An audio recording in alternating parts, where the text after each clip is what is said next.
एकदा जंगल भितरे बिलुआ ओ बाघ मन दुखरे बसिथिले कारण तांको दुई जनक उपरे शनिदशा पड़िथाए। एही कारणरू तांको जीवन रे केबे भी खुशी आसु नथिला ओ एहा सह दुई जनकर देह मध्य खराब हेउथिला। से एथिरु किपरि मुक्त हेबे किछि भी न जानि पारी गोटिए जगारे मन दुखरे बसी थांती। अरे बिलु देख रे आम साथी रे दिन को दिन कौन हेबार लागिछि। मो देह एई अल्प दिन तले खराब होइतला पुणी एबे खराब। देह खराब कारणरू मो शिकार करबा को जाउनी जहा द्वारा घरे चलिबा कष्टकर होई पड़ुछि। एपरि परिस्थिति को किपरि सामना करिबे मो किछि भी जानि पारुनी। अरे एपरि जदि दिने अधे हुअंता ताहले कौन किछि गोटे करि हुअंता हेले एपरि मो साथी रे गोटे वर्ष हेबो हेउछि तेणु मो मन जमा भी भल नाही। मो शेष थर पई केबे हसिथिले ताहा मध्य जानिनी। अरे मामा तुमको कौन लागुछि केवल तुम ही दुखित अछ एहा नुह तुम सह मो मध्य दुखित अछि। तमर जे अवस्था मोर मध्य सेही अवस्था। एमिति लागुछि बोझ उपरे ललिता बीड़ा पड़ी जाइछि।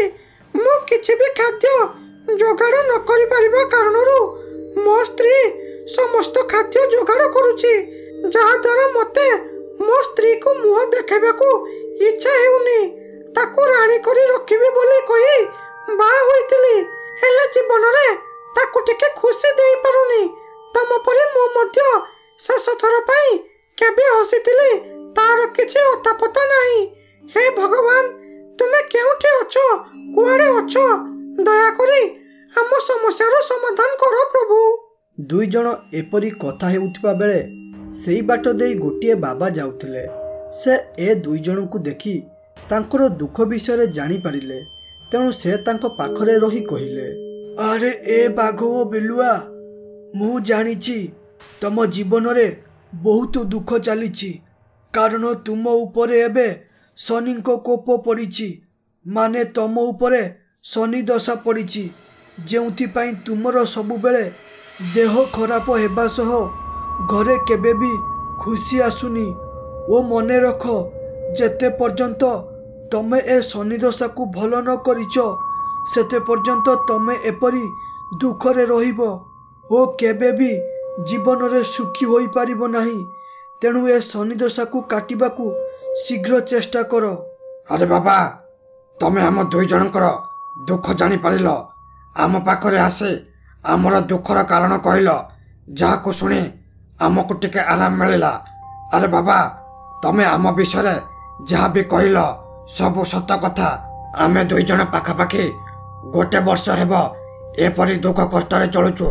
हो बाबा तमे तो कहल आम दुई जनक उपरे शनि दशा पड़िछि बोली एबे से शनि दशा को काटिबार किछि उपाय दियो बाबा किछि उपाय दियो। मु तुम आगरे गुहारी करुछि ओ तमे आमको जहा भी करबाको कहब आमे दुई जन सेया करिबो। बास काले आमको आम खुशी मिलिबा दरकार। होइरे बाघ ओ बिलुआ मु तुमको एथिरु रक्षा पाइबार उपाय कहिदेबी हेले तुमे ताकू करिबा दरकार। अरे एबे हेला श्रावण मास जदि तमे पानी नेई शिवलिंग उपरे ढालिबो ताहले तुमर शनि दशा कटिजिबो। एहा ही एकमात्र रास्ता शनि दोष काटिबा पाई कारण महादेवंकु जिए भक्ति करे बा महादेवंकर जिए भक्त तांकर महादेव केबे भी किछि असुविधा करिबाकू देबेनी। बोधे प्रभुंकर इच्छा थिला मो द्वारा तुमको साहाय्य करिबा पाई तेणु देख मु हठात तुम सह देखा होई गली। मु तुमको एथिरु मुक्तिर उपाय कहिदेली। सत हेला एबे तुम ऊपर सब किछि निर्भर तमे ताकू करिबो कि नाही। अरे बाबा आमे करिबुनु काहेकि निश्चित करिबो। बाबा तमे संकटरू मुकुलिबा पाई उपाय देइथिबारो तुमको हृदयरू अनेक अनेक धन्यवाद। आमे निश्चित महादेवंक पाखको पानी ढालिबाकू जिवो एवं तांको उपरे पानी ढाली आम शनि दशा काटिबो। हे प्रभु महादेव एपरि संकटरू एबे तुमे ही रक्षा कर प्रभु तुमे ही रक्षा कर।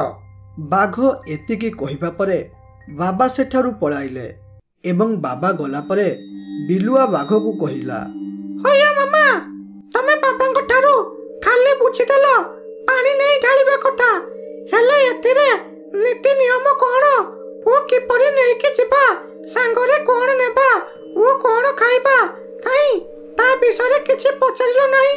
ଏବେ ଆମେ କଣ ଓ କିପରି କରିବା ଓ ଏ ବିଷୟରେ କିଛି ନ ଜାଣିଥିବା ଆମେ ଦୁଇ ଜଣ କେମିତି କୁଆଡେ ଯିବା? ହଇରେ ବିଲୁ, ତୁ ଠିକ କଥା କହିଲୁ ରେ। ମୋର ତ ଗୋଟେ ମସ୍ତ ବଡ଼ ଭୁଲ ହୋଇଗଲା। ମୁଁ ତ ଏ ବିଷୟରେ ଟିକେ ବାବାଙ୍କୁ ପଚାରି ପାରିଲି ନାହିଁ। ଏବେ କ'ଣ କରିବା ଆମେ? କିପରି ପାଣି ନେବା? ଆରେ ହଁ ରେ ବିଲୁ, ହଁ, ମୁଁ ଦେଖିଥିଲି ମଣିଷମାନେ ପ୍ରତ୍ୟେକ ବର୍ଷ ମହାଦେବଙ୍କ ପାଖକୁ ପାଣି ନେଇ ଯାଆନ୍ତି। ତେଣୁ ସେମାନେ ୟା ବିଷୟରେ ସମ୍ପୂର୍ଣ୍ଣ କଥା ଜାଣିଥିବେ। ହଉ, ଆମେ ଗୋଟେ କାମ କରିବା, ଏ ଜଙ୍ଗଲ ପାଖ ଗାଁକୁ ଯିବା ଏବଂ ସେଠାରେ ଥିବା ଗାଁ ପିଲାଙ୍କୁ ଏ ବିଷୟରେ ପଚାରିବା ସହ ତାଙ୍କ ସାଥିରେ ବୋଲବମ୍ ପାଣି ନେଇଯିବା ଏବଂ ମହାଦେବଙ୍କ ଉପରେ ଢାଳିବା। ବାଘର ଏକଥାରେ ବିଲୁଆ ରାଜି ହୋଇଗଲା ଏବଂ ତା ପରଦିନ ସକାଳ ହେବା ପରେ ମାଧବପୁର ଗାଁର ଦୁଇ ଜଣ ରାଜୁ ଓ ବିଜୁ କଥା ହେବାକୁ ଲାଗିଲେ। ହଇରେ ବିଜୁ, ତୁ ତ ଜାଣିଛୁ ଶ୍ରାବଣ ମାସ ଆରମ୍ଭ ହୋଇଗଲାଣି, ତେଣୁ ସମସ୍ତେ ପାଣି ନେଇ ମହାଦେବଙ୍କ ପାଖକୁ ଗଲେଣି। ହଇରେ, ଆମେ କେବେ ପାଣି ନେଇ ଯିବା? ଏପର୍ଯ୍ୟନ୍ତ ଏ ବିଷୟରେ କାହିଁ ଆମେ କିଛି କଥାବାର୍ତ୍ତା ହେଲେନି? ଆରେ ତୁ ତ ପ୍ରେସିଡେଣ୍ଟ ହୋଇଛୁ, କାହିଁ ତୋ ପାଟିରୁ ଏ ବିଷୟରେ ଏପର୍ଯ୍ୟନ୍ତ ଶୁଣିବାକୁ ପାଇଲି ନାହିଁ। ପାଖାପାଖି ଗୋଟେ ସପ୍ତାହ ହେବ ପିଲା ପାଣି ନେଇ ଗଲେଣି, ଅଥଚ ଆମ ଗାଁ ଛୁଆଙ୍କର କିଛି ବି ଖୋଜ ଖବର ନାହିଁ। ହଁ ରେ ସାଙ୍ଗ, ମୁଁ ବି ସବୁ ବିଷୟରେ ଭାବିକି ରଖିଛି। ହଇରେ, ତୁ କ'ଣ ଭାବୁଛୁ ମୁଁ କିଛି ବି ଜାଣିନି ବୋଲି? ମୁଁ ସବୁ କଥା ଜାଣିଛି ଓ ଦେଖିଛି ମଧ୍ୟ। ଏତେ ଅସ୍ଥିର କାହିଁକି ଯିବା ପାଇଁ? ମୁଁ ଏଇ ପାଣି ନେଇ ଯିବା ଉପରେ କେବେଠାରୁ ମିଟିଂ ବସାଇ ସାରିଥାନ୍ତି, ହେଲେ ଏପର୍ଯ୍ୟନ୍ତ ଆମ ଗାଁର ଛୁଆ ବିଦେଶରୁ ଆସିନାହାନ୍ତି। ତାହେଲେ ତୁ କହ, ମୁଁ ଏ ବିଷୟରେ କି କଥା ହେବି? ଆମେ 4ରୁ 5 ଜଣ ମିଶି ଧର ମିଟିଂ ବସାଇ ଦେଲେ ଏବଂ ସେମାନେ ବାହାରୁ ଆସିଲେ ଆମ କଥା ମାନିବେନି ଓ ସେ ଅନ୍ୟ ଏକ ମତ ଦେଉଥିବେ, ତାହେଲେ ଏବେ ତୁ କହ, ମୁଁ ଚୁପ୍ ରହି ଠିକ୍ କରିଛି ନା ଭୁଲ କରିଛି? ଆରେ ସାଙ୍ଗ, ତୁ ଠିକ୍ କହିଲୁ ରେ। ହେଲେ ଦେଖ, ଆମେ ପାଣି ନେବା ବୋଲି ଶ୍ରାବଣ ମାସ ଆରମ୍ଭ ହେବା ଗୋଟେ ସପ୍ତାହ ପୂର୍ବରୁ ପଳାଇ ଆସିଲେ, ଅଥଚ ଆମ ଗାଁ ଛୁଆ ଏପର୍ଯ୍ୟନ୍ତ ଆସୁନାହାନ୍ତି। ଏମିତି ତାଙ୍କୁ କି ଟଙ୍କା ନିଶା ଲାଗିଛି? ଆଉ କ'ଣ କେହି ଟଙ୍କା ଇନକମ୍ କରୁଛନ୍ତି କି? ଇଏ ତ ଏକା ଟଙ୍କା ଇନକମ୍ କରୁଛନ୍ତି ଆଉ। ଆରେ ସାଙ୍ଗ, ମୁଁ ସତ କଥା କହୁଛି, 2ରୁ 3 ବର୍ଷ ହେବ ମୁଁ ଦେଖୁଛି ଆମ ଗାଁ ଛୁଆ ଆସିବା ବିଳମ୍ବ କରୁଛନ୍ତି ଏବଂ ଆମେ ବିଳମ୍ବରେ ମଧ୍ୟ ଯାଉଛନ୍ତି। ଯଦି ଏପରି ହେଉଛି ତାହେଲେ ମୁଁ ଆଉ ଆର ବର୍ଷଠାରୁ ଆମ ଗାଁ ଛୁଆଙ୍କ ସାଥିରେ ପାଣି ନେଇ ଯିବିନି, ବରଂ ଅନ୍ୟ ଗାଁ ଛୁଆଙ୍କ ସାଥିରେ ଯିବି।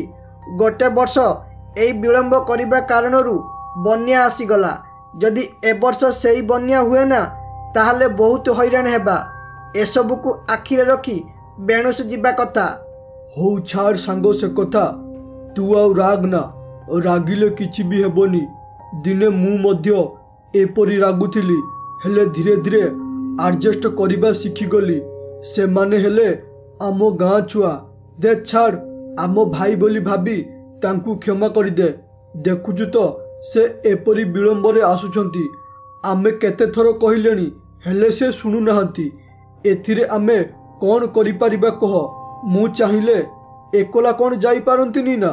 ହେଲେ ଯଦି ମୁଁ ଏକଲା ପଳାଏ ତାହେଲେ ଗାଁ ଛୁଆ ମୋ ଉପରେ ରାଗ ରଖିବେ। ତେଣୁ ତୁ ମଧ୍ୟ ଏକଲା ଯିବା କଥା ମୁଣ୍ଡରୁ କାଢ଼ିଦେ, ଆଉ ଅଳ୍ପ ଦିନ ଅପେକ୍ଷା କରିଯା। ରାଜୁ ବିଜୁ ଏପରି କଥା ହେଉଥିବା ବେଳେ ହଠାତ୍ ସେଠାକୁ ବାଘ ଓ ବିଲୁଆ ଆସି ପହଞ୍ଚିଗଲେ ଓ ସେଠାରେ ପହଞ୍ଚିବା ପରେ ବାଘ କହିଲା, ଆରେ ଏ ଭାଇ, ଆମେ ତୁମ ପାଖକୁ ଗୋଟେ କାମରେ ଆସିଛୁ ଓ ସେଇ କାମଟା ହେଲା ଆମେ ବୋଲବମ୍କୁ ପାଣି ନେଇଯିବାକୁ ଚାହୁଁଛୁ। ଏଥର ପାଣି ନେବା ଆମ ପାଇଁ ନୁହଁ, ତେଣୁ ୟା ବିଷୟରେ ନୀତି ନିୟମ କିଛି ବି ଜାଣିନୁ। ସେଥିପାଇଁ ଆମେ ତୁମ ପାଖକୁ ଆସିଛୁ। ଏ ବିଷୟରେ ଜାଣିବା ସହ ଆମେ ଚାହୁଁଛୁ ତୁମ ଗାଁ ଛୁଆଙ୍କ ସାଥିରେ ଆମକୁ ମଧ୍ୟ ପାଣି ଢାଳିବାକୁ ନେଇଯାଅ। ଆମେ ମଧ୍ୟ ବାବାଙ୍କ ଉପରେ ପାଣି ଢାଳିବାକୁ ଚାହୁଁଛୁ। ହଇରେ ବାଘ ଓ ବିଲୁଆ, आमे तुम दुई जन को आम साथी नेबुनी कारण तुम दुईटा जीवन रे अनेक पाप करिच ओ अनेक निरीह जीवजंतु को मारी खाइच। एही कारणरू तुम उपरे अनेक पाप लदा होईची ओ जदि तमे आम साथी जाओ ताहले से पाप आम पाखकू पलाई आसीबो। ता छड़ा ए बिलुआ जंगल रे बुली मृत मनीषंकर मांस खाऊची। जदि आमे तुमको साथी नेऊ ताहले महादेव आम उपरे रागिबे ओ तांको कोप आम उपरे पड़िबो।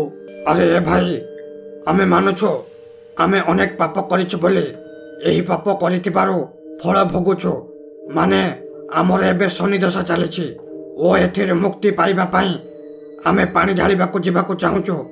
तेणु तुमे दया करी आमको तुम साथी नहीं जाओ ओ आम शनि दशा को नष्ट करिबारे साहाय्य कर भाई, साहाय्य कर भाई।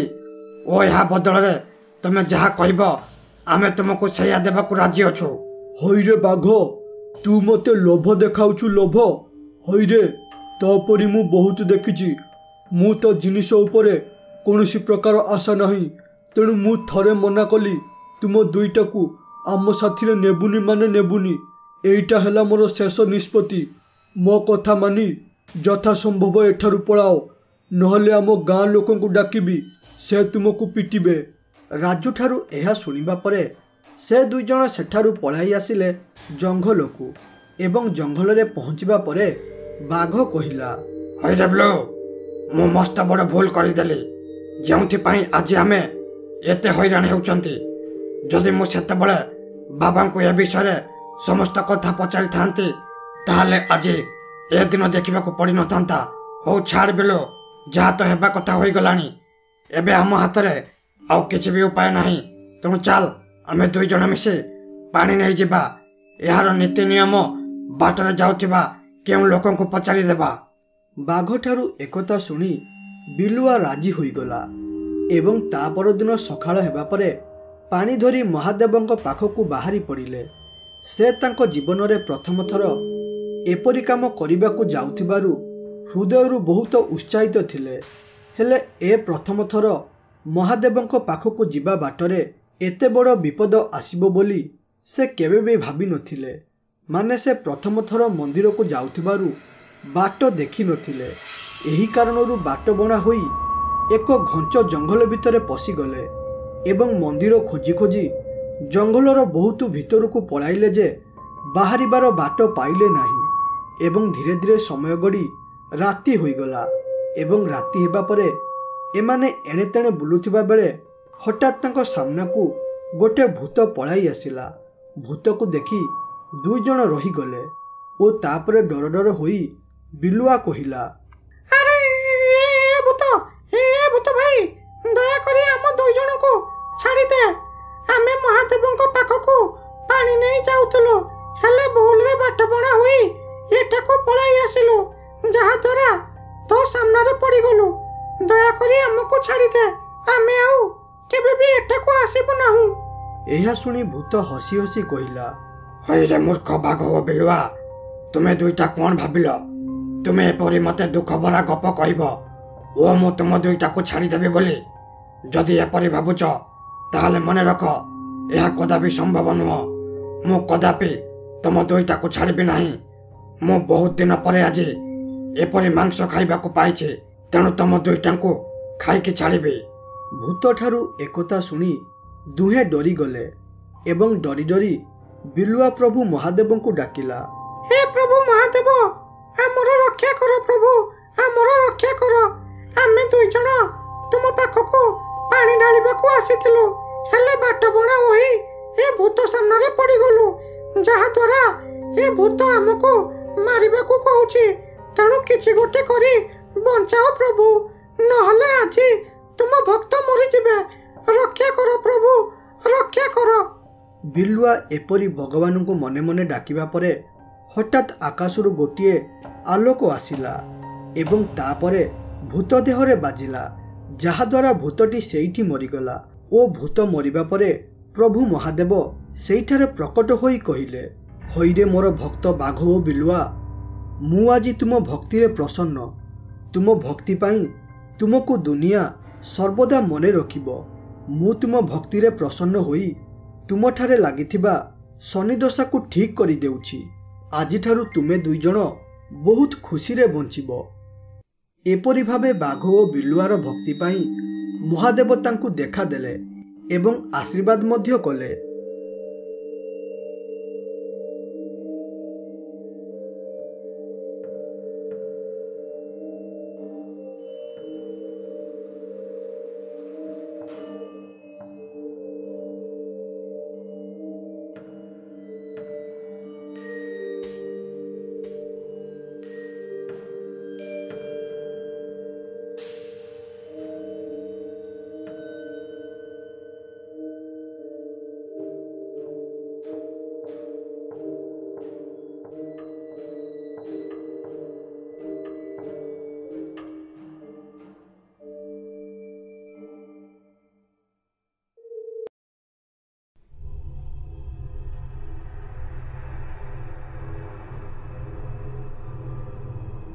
ବହୁତ ଦିନ ତଳର କଥା। ଗୋଟିଏ ଜଙ୍ଗଲରେ ଏକ ଦୁଷ୍ଟ ବିଲୁଆ ରହୁଥିଲା। ସେ ସର୍ବଦା ଲୋକଙ୍କର କୁକୁଡ଼ା ଚୋରି କରେ। ଏ କାମ ସେ ଏକଲା କରୁନଥିଲା, ବରଂ ତା ସାଥିରେ ବାଘ ମଧ୍ୟ ଥିଲା। ଦୁହେଁ ପ୍ରତ୍ୟେକ ଦିନ ଶିକାର କରନ୍ତି ଏବଂ ମନ ଭରି ଖାଆନ୍ତି। ୟାଙ୍କ ଦୁଇ ଜଣଙ୍କର ଏହି କାର୍ଯ୍ୟ ଯୋଗୁଁ ଗାଁ ଲୋକ ବହୁତ ରାଗୁଥିଲେ, ହେଲେ ଏ ଦୁଇ ଜଣଙ୍କର କିଛି ବି କରିପାରୁନଥିଲେ, କାରଣ ଏ ଦୁଇ ଜଣ ବହୁତ ବୁଦ୍ଧି ଖର୍ଚ୍ଚ କରି ଚୋରି କରନ୍ତି। ଆରେ ଏ ପୁଅ, ଏଇ ବିଲୁଆ ଓ ବାଘ ପାଇଁ ମୁଁ ବହୁତ ହଇରାଣ ହେଉଛି। ମୁଁ 10ଟି କୁକୁଡ଼ା ପାଳିଥିଲି ଓ ଭାବିଥିଲି ଏ କୁକୁଡ଼ା ଅଣ୍ଡା ମାର୍କେଟରେ ବିକିବି ବୋଲି, ହେଲେ ଏ ବିଲୁଆ ଓ ବାଘ ମିଶି ସବୁ କୁକୁଡ଼ା ଖାଇଗଲେଣି। ଏବେ ଖାଲି ଯାହା ମୋ ପାଖରେ କୁକୁଡ଼ା ପଲ୍ଲୀ ବଞ୍ଚିଛି। ହଁ ସଞ୍ଜୟ ମଉସା, ତମେ ଠିକ୍ କହିଲ। ସେ ଦୁଇ ଜଣଙ୍କ ପାଇଁ ମୋର ମଧ୍ୟ ବହୁତ ଲସ୍ ହେଲାଣି। ମୋ ସ୍ତ୍ରୀ ତାର ବାପ ଘରୁ 2ଟି କୁକୁଡ଼ା ଆଣିଥିଲା। ଏଇ ଦେଖୁନା, କାଲି ସେ ହାରାମି ବିଲୁଆ ସେ 2ଟାକୁ ମଧ୍ୟ ନେଇଗଲା। ଏବେ ଚାହିଁକି ବି ଆମେ କିଛି କରିପାରୁନାହାନ୍ତି। ଏପରି ଗାଁ ଲୋକ ରାଗିଲେ ମଧ୍ୟ କିଛି କରିପାରୁନଥିଲେ। ଆଉ ଏ ପାଖରେ ବାଘ ଓ ବିଲୁଆ ବହୁତ ଆନନ୍ଦ ନେଉଥିଲେ। ମାମା, ଆମେ ଲୋକଙ୍କର ଏତେ କ୍ଷତି କରୁଛନ୍ତି ଯେ ଯଦି କେବେ ହାବୁଡ଼ରେ ପଡ଼ନ୍ତି ନା, ତାହେଲେ ମାମା ବିଶ୍ୱାସ କର, ସେ ଆମ 2ଟାଙ୍କୁ ପିଟି ପିଟି ଜୀବନରୁ ମାରିଦେବେ। ଆମେ ଚାହିଁଲେ ମଧ୍ୟ କିଛି ବି କରିପାରିବା ନାହିଁ, ହେଲେ ଆମେ ନ ଡରି କୁକୁଡ଼ା ଖାଇବାର ମଜା ଉଠାଉଛନ୍ତି। ଅରେ ବିଲୁ, ତୁ ଯେତେ ପର୍ଯ୍ୟନ୍ତ ମୋ ସାଥିରେ ଅଛୁ ସେତେ ପର୍ଯ୍ୟନ୍ତ ଆମର କିଛି ବି ହେବନି। ତୋର ବୁଦ୍ଧି ଯୋଗୁଁ ଆମେ ପାଖାପାଖି 3 ମାସ ହେବ କୁକୁଡ଼ା ଚୋରି କରୁଛନ୍ତି, ଅଥଚ ଏ ପର୍ଯ୍ୟନ୍ତ କିଛି ବି ହେଉନି। ଯଦି ଏପରି ତୋର ବୁଦ୍ଧି କାମ କରେ, ତାହେଲେ ଆମେ ଆଉ ବେଶୀ କଷ୍ଟ କରିବାନି ଓ ଆରାମରେ ଏ ଗୁମ୍ଫାରେ ବସି ଖାଦ୍ୟ ଖାଇବା। 2 ଜଣ ଏପରି ଖୁସି ହେଲେ ଏବଂ ଏ ପାଖରେ ଗାଁର 2 ଜଣ ସଞ୍ଜୟ ଓ ଅକ୍ଷୟ ଏ ବିଲୁଆ ଓ ବାଘକୁ ପାନେ ଦେବା ପାଇଁ ଗୋଟିଏ ଶିକାରୀ ପାଖକୁ ଗଲେ ଏବଂ କହିଲେ, ଆରେ ଏ ଶିକାରୀ ଭାଇ, ଆମେ 2 ଜଣ ତୁମ ପାଖକୁ ଏକ ବଡ଼ ସାହାଯ୍ୟର ଆଶା ନେଇ ଆସିଛୁ।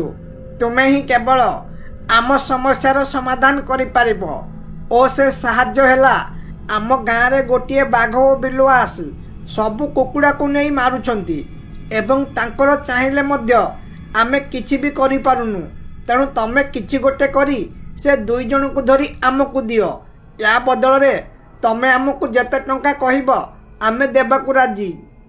ଅରେ ଭାଇ, ମୁଁ ବହୁତ ଦିନ ହେବ ଶିକାର ଛାଡ଼ିଦେଲେଣି, ହେଲେ ତୁମ କଥାରୁ ମୁଁ ଯାହା ଜାଣିପାରୁଛି ତମେ ବହୁତ ବଡ଼ ସମସ୍ୟାରେ ପଡ଼ିଛ ଓ ସେ ବାଘ ଓ ବିଲୁଆ ତୁମକୁ ଶାନ୍ତିରେ କୁକୁଡ଼ା ପାଳିବାକୁ ଦେଉନାହାନ୍ତି।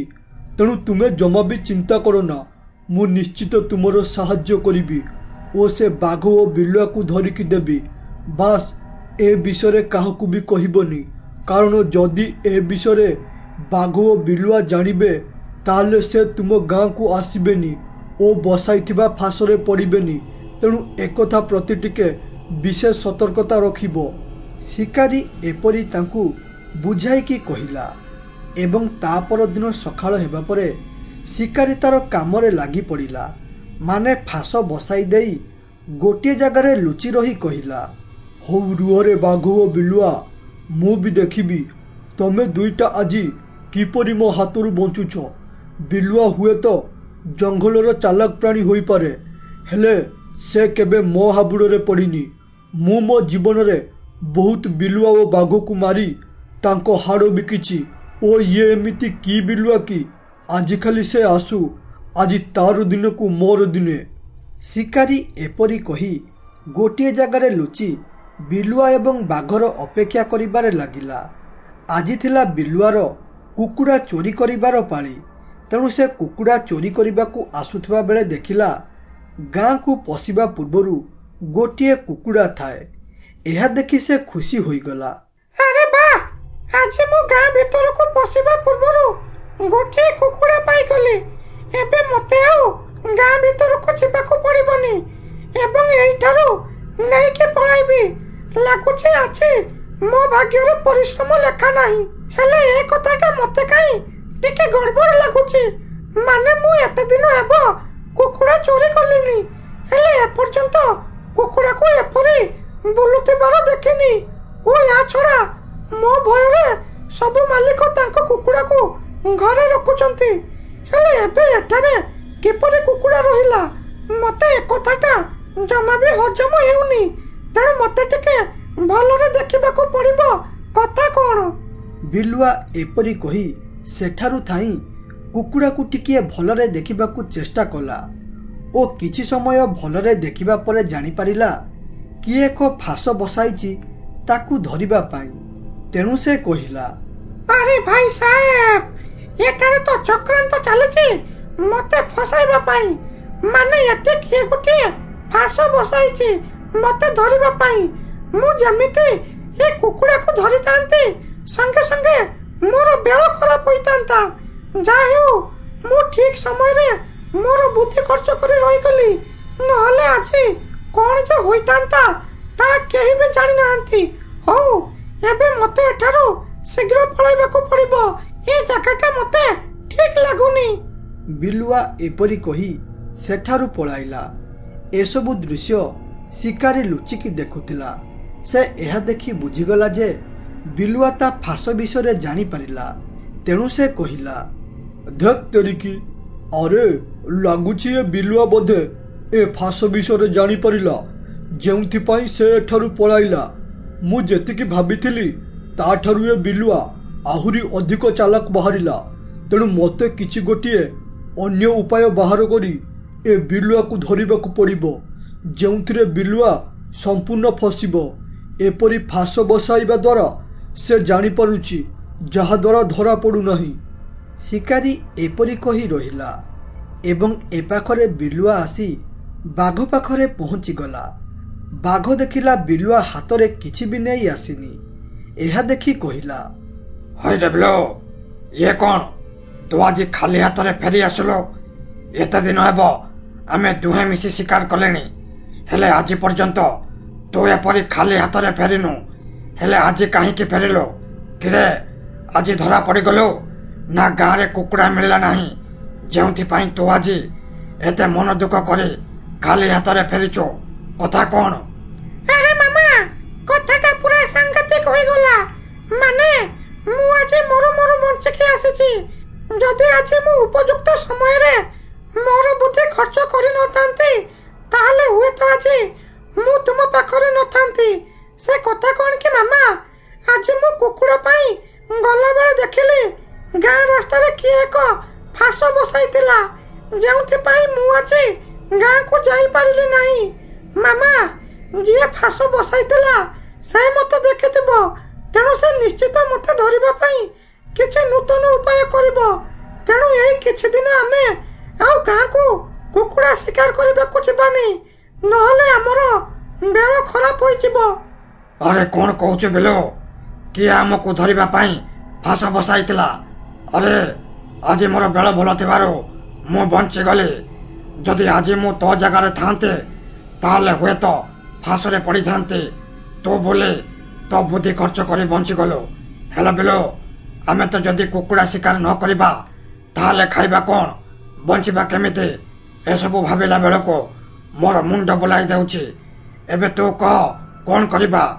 ओहो मामा तमे मते चिन्हि पारलो नाही। एते दिन हेबो आमे संग होई रहउचंती ओ खाउचंती अथच मो बुद्धि उपरे तमे संदेह करदेलो। अरे मामा आमे सिना से गां को जिबानी ताले खाइबा कोन बंद करि दबा की? सुन मामा मु आसिला बेले जंगल रे गोटिए घर देखि के आसिली। सेई घर पाके किछि कुकुड़ा बुलुछंती आमे सेटा को जाई आनिबा। सेटे जते पर्यंत न सरेछि सेते पर्यंत आमे कुआडे जिबानी। अरे बिलो मानि गली रे तते मते आज मो उपरे गर्वित लागुछि। मु तो साथी रे रहउछि बोले विश्वास कर मु किछि समय पई भाबी दैथिले एबे आमे भोक उपास रे मरिबा बोले हेले तो ठीक समय रे तोर बुद्धि प्रयोग कलु।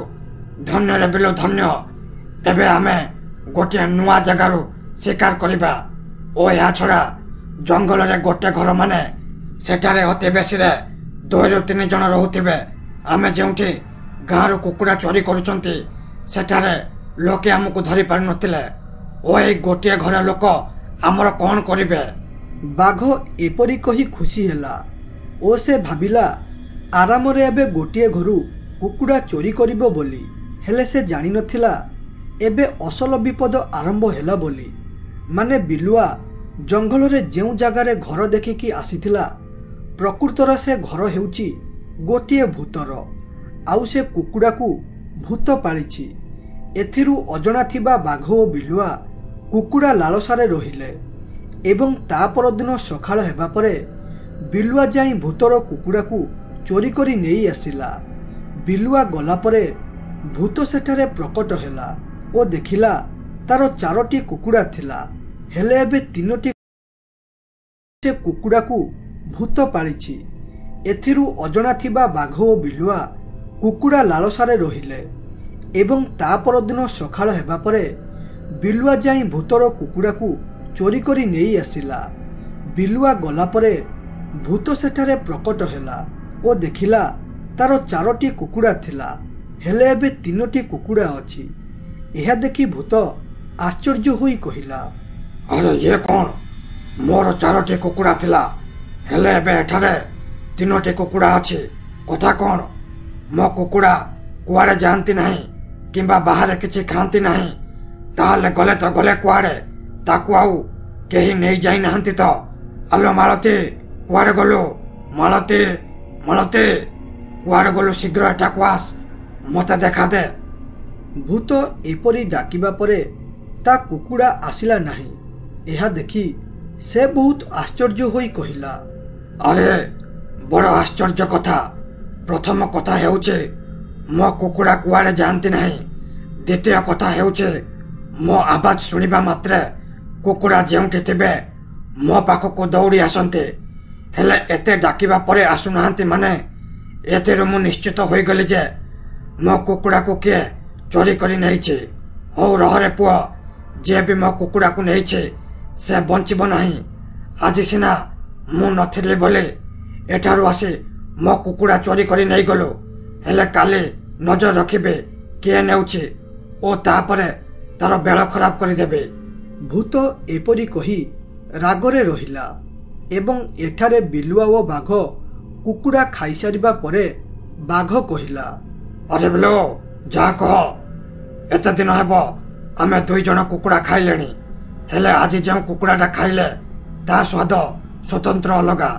एपरी कुकुड़ा मो मोर जीवन रे केबे भी खाइनी। अरे आम जंगल भितरे एते स्वादिष्ट कुकुड़ा थिला अथच आमे 2 जण जानी पारिले नाही। हो बिलो आज सिना गोटिए कुकुड़ा नहीं के आसिलु हेले मन रख बिलो काली जेमिति भी हो तो 2टी कुकुड़ा नहीं कि आसिबो। काली कुकुड़ा खाई जेमिति मोर पेट शांति हेबा दरकार। अरे मामा 2टी कुकुड़ा काहे की 3टी कुकुड़ा नहीं के आसीबी। हेले मामा गोटे कुकुड़ा को धरि के आनिले कष्टकर होई पडुची तेणु 2टा केमिति आनिबी। हेले तमे जदि काली मो साथी जाओ ताले आमे 2 जण मिसी 2टी कुकुड़ा नहीं के आसीबा। तमे खाली ମୋ ପାଖରେ ଛିଡ଼ା ହେବ ଏବଂ ମୁଁ ଉପାୟ ଖର୍ଚ୍ଚ କରି କୁକୁଡ଼ା ଆଣି ତମ ହାତରେ ଧରାଇବି ଓ ତାପରେ ଆମେ ଦୁହେଁ ସେଠାରୁ ଦୌଡ଼ିକି ପଳାଇ ଆସିବା ଓ ତାପରେ କାଲି ମନ ଖୁସିରେ ଖାଇବା ଆଉ। ବିଲୁଆର ଏ କଥାରେ ବାଘ ରାଜି ହୋଇଗଲା ଏବଂ ତା ପରଦିନ ସକାଳ ହେବା ପରେ ଦୁଇ ଜଣ ମିଶି ଭୂତ କୁକୁଡ଼ା ପାଖକୁ ଗଲେ। ହେଲେ ସେ ଦୁଇ ଜଣ ଜାଣିନଥିଲେ ଭୂତ ପ୍ରଥମରୁ ହିଁ ଲୁଚିକି ବସିଛି କିଏ କୁକୁଡ଼ା ନେବ ଓ ତାକୁ ପାନେ ଦେବ ବୋଲି। ଆଜି ମୁଁ ଏଠାରେ ଲୁଚିକି ରହିବି ଓ ଦେଖିବି କିଏ ଏଠାକୁ ଆସି ମୋର କୁକୁଡ଼ା ଚୋରି କରି ନେବ। କାଲି ମୋର ମାଳତୀକୁ ନେଇଗଲ, ହେଲେ ଆଜି ମୋର ଅନ୍ୟ କୁକୁଡ଼ାକୁ ନେଇପାରିବ ନାହିଁ। ମୁଁ ଆଜି ମୋର କାମ ବନ୍ଦ କରି ଏଠାରେ ରହିଛି ମାନେ ଯିଏ ବି ମୋ କୁକୁଡ଼ାକୁ ନେବାକୁ ଆସିବ ତାକୁ ଛାଡ଼ିବି ନାହିଁ। ନିଶ୍ଚିତ ଭଲ କରି ପାନେ ଦେଇକି ଛାଡ଼ିବି। ଭୂତ ଏପରି କହୁଥିବା ବେଳେ ହଠାତ୍ ତାର ନଜର ପଡ଼ିଲା ବାଘ ଓ ବିଲୁଆ ତାର ଦୁଇଟି କୁକୁଡ଼ାକୁ ନେଇ ଦୌଡ଼ିବାରେ ଲାଗିଲେ। ଏହା ଦେଖି ଭୂତ ବହୁ ଜୋରେ ରାଗିଗଲା ଓ ତାର ଶକ୍ତି ମାଧ୍ୟମରେ ତୀର ବର୍ଷା କଲା, ଯାହାଦ୍ୱାରା ବାଘ ଓ ବିଲୁଆ ଦେହରେ ତୀର ସବୁ ଭୋଡ଼ି ହୋଇଗଲା ଓ ସେ ଏପରି ଦେଖାଗଲା ସତେ ଯେମିତି ତୀର ସେଜରେ ଶୋଇଛନ୍ତି। ଏହା ଦେଖି ଭୂତ କହିଲା, ଆରେ ଇଏ ଆସିଥିଲେ ମୋ କୁକୁଡ଼ା ନେବାକୁ, ଏବେ ଜାଣ କଷ୍ଟ କଣ। ଭାବିଥିଲ ମୁଁ ହେଲି ମଣିଷ, ମତେ ବୋକା ବନାଇ ଏଠାରୁ ଖସିକି ପଳାଇବ ବୋଲି। ମୁଁ ଏ କୁକୁଡ଼ାକୁ ନ ଖାଇ ସ୍ନେହର ସହ ପାଳିଛି, କାରଣ ଏ ଏକଲା ଜଙ୍ଗଲରେ ଇଏ ହିଁ କେବଳ ମୋ ସାଙ୍ଗ। ହେଲେ ଆସିଥିଲ ମୋ ସାଙ୍ଗକୁ ମୋ ପାଖରୁ ଛଡ଼ାଇକି ନେବ ବୋଲି। ଭୂତ ଏପରି କହି ସେଠାରୁ ଅଦୃଶ୍ୟ ହୋଇଗଲା ଏବଂ ବାଘ ଓ ବିଲୁଆ ପାଖରେ ପ୍ରକଟ ହୋଇ କହିଲା, ହଇରେ ବାଘ ଓ ବିଲୁ, କଣ କେମିତି ଲାଗୁଛି? ମଜା ଲାଗୁଛି ତ? ତମେ କଣ ଭାବୁଥିଲ ଏଠାକୁ କାଲି ଆସି ଗୋଟେ କୁକୁଡ଼ା ନେଇଗଲ ଓ ଆଜି ଏଠାକୁ ଆସି ଆଉ ଏକ କୁକୁଡ଼ା ନେଇ ପଳାଇବ ବୋଲି? ହଇରେ, ତମେ ଡାଳେ ଡାଳେ ଗଲେ ମୁଁ ପତ୍ରେ ପତ୍ରେ ଯିବା ଭୂତ। ହୁଏତ ତମେ ମଣିଷ ମାନଙ୍କୁ ମୂର୍ଖ ବନାଇ ପାର, ହେଲେ ମତେ କଦାପି ମୂର୍ଖ ବନାଇ ପାରିବ ନାହିଁ। ଏହା ଶୁଣି ବିଲୁଆ କଷ୍ଟର ସହ କହିଲା, ଆରେ ଏ ଭୂତ ଭାଇ, ଦୟାକରି ଆମ ଦୁଇ ଜଣକୁ ଛାଡ଼ି ଦେ। ଆମର ବହୁତ ବଡ଼ ଭୁଲ ହୋଇଗଲା। ଆମେ ଅଜାଣତରେ ପଡ଼ି ତୋର କୁକୁଡ଼ାକୁ ଚୋରି କଲୁ, ଯାହାଦ୍ୱାରା ଆମେ ଏ କଷ୍ଟ ପାଉଛୁ। ଦୟାକରି ଆମକୁ ଏ କଷ୍ଟରୁ ମୁକ୍ତ କର ଭାଇ, ମୁକ୍ତ କର। ମୁଁ କଥା ଦେଉଛି ଓ ନେଉରା ହୋଇ କହୁଛି, ମୋ ଜୀବନରେ ଆମେ ଆଉ କେବେ ବି କୁକୁଡ଼ା ଚୋରି କରିବୁ ନାହିଁ। ଆରେ ବିଲୁ, ମୁଁ ଚାହିଁଥିଲେ ତୁମ ଦୁଇଟାକୁ ମାରି ଦେଇଥାନ୍ତି, ହେଲେ ମୁଁ ତୁମକୁ ପାନେ ଦେବା ପାଇଁ ଏପରି ତୀର ବର୍ଷା କଲି। ତୁମେ ଚିନ୍ତା କର ନା, ତୁମେ ମରିବନି। ବାସ୍ 24 ଘଣ୍ଟା ଏପରି କଷ୍ଟ ପାଇବ। 24 ଘଣ୍ଟା ପରେ ତୁମେ ପୂର୍ବଥର ପରି ଠିକ ହୋଇଯିବ ଓ ଯେବେ ବି କୁକୁଡ଼ା ଚୋରି କରିବା କଥା ଭାବିବ ସେବେ କଷ୍ଟ ମନେ ପଡ଼ିବ। ଭୂତ ଏପରି ଭାବେ ବାଘ ଓ ବିଲୁଆକୁ ଭଲ କି ପାନେ ଦେଲା